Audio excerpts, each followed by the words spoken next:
వేర్పాటువాదం చాలా తీవ్రంగా అవుతోంది. అవును. వాళ్ళని ఆ బలూచిస్తాన్ వేర్పాటువాదాన్ని పూర్తి స్థాయిలో అడ్డుకునే శక్తి పాకిస్తాన్‌కి హ్మ్. దాదాపుగా నశించిపోతుంది రోజు రోజుకి. అవును. అవును.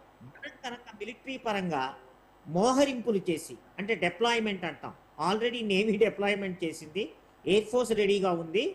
ఆర్మీ ఒక్కటే కొన్ని డివిజన్స్ హ్మ్. ముందుకు తీసుకెళ్తే ఏమవుతుందంటే పాకిస్తాను అడకత్తెరలో పోక చెక్కలాగా హ్మ్. లేదా మెడ తెగిపోయిన కోడి ఎలా విలవిలలాడుతుందో అలా అటు బలూచిస్తాన్ నుంచి ఆఫ్ఘనిస్తాన్ నుంచి సైన్యాన్ని చచ్చినట్టు ఇండియన్ బార్డర్కి తేవాల్సి వస్తుంది.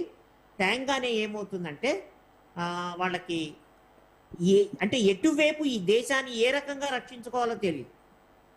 అంటే అడకత్తెరలో పోక చెక్కలాగా పడిపోయి అవును. విలవిల్లాడిపోతుంది. అవును. మనం ప్రత్యక్షంగా డైరెక్ట్ గా ఎల్ఓసిలో ఫైటింగ్ అవుతూనే ఉంటుంది. అది ఈ రోజు ముచ్చట కాదు, 30 ఏళ్ళ నుంచి అవుతోంది. అవును. ఇంటర్నేషనల్ బార్డర్ హ్మ్. పాకిస్తాన్ దగ్గర ఉన్న ఇంటర్నేషనల్ బార్డర్ అంటే పంజాబ్ తర్వాత రాజస్థాన్, గుజరాత్. అవును. అక్కడ అంటే army, air force, navy just మోహరిస్తే చాలమ్మా.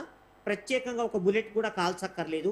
ఒక్క 10-15 రోజులు గనక హ్మ్. చాలా పూర్తి స్థాయిలో హ్మ్. మన దగ్గరున్న సైన్యాన్ని అక్కడ ఒక 2-3 వారాలు నిలిపితే హ్మ్. దాన్ని మెయింటైన్ కూడా చేయలేరు వాళ్ళు. అవును. So, yes. అలాగే నెక్స్ట్ ఆ! కేవలం మోహరింపు చేస్తే దానివల్ల పెద్ద ఉపయోగం రాదు. హ్మ్. తీవ్రవాద మూలాలు ఇందాక చెప్పినట్టు ఎక్కడున్నాయో వాటిని ఊహించని రీతిగా ఒక దెబ్బ కొడితే గనక అవును. వాళ్ళంతట వాళ్ళే వస్తారు. నేను ఇప్పుడే ఒక స్టేట్మెంట్ చూస్తున్నానమ్మా. మీరు కనుక సింధు నదిని ఆపే ఎటువంటి ఫిజికల్ ప్రయత్నం చేసినా మేము ధ్వంసం చేస్తాము అన్న అవును. ఒక పాకిస్తాన్ రక్షణ మంత్రి స్టేట్మెంట్ బరి ఇచ్చారు. తెగింపు మాటలు మాట్లాడుతున్నారు. దాని అర్థం ఏమిటంటే అసలు మెడ వాళ్ళకి సింధు నదీ జలాల్లో ఉన్నది కనుక దాని మీద వర్క్ మొదలు కావాలి, అవును. సర్వేయింగ్ కావాలి, అవును. అది. ఎక్కడెక్కడ చేయాలి. ప్లస్ అతి ముఖ్యమైనది ఇందాక మనందరి డిస్కషన్లో హ్మ్. కూడా వచ్చింది, హ్మ్. పాకిస్తాన్ని గ్రే అవును. లిస్ట్లో sir financial hmm. Task force అంటామమ్మా, ఎఫ్టిఎఫ్.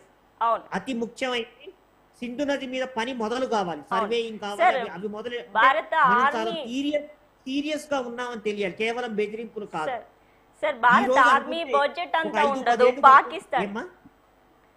సార్ సార్ భారత ఆర్మీ అంతా ఉండదు వాళ్ళ బడ్జెట్ పాకిస్తాన్. ఇలా వాళ్ళ రక్షణ మంత్రి ఇంత ఆ, రెచ్చిపోయి మాట్లాడుతున్నారు, ఇంకా రెచ్చగొడుతుంది భారత్ని.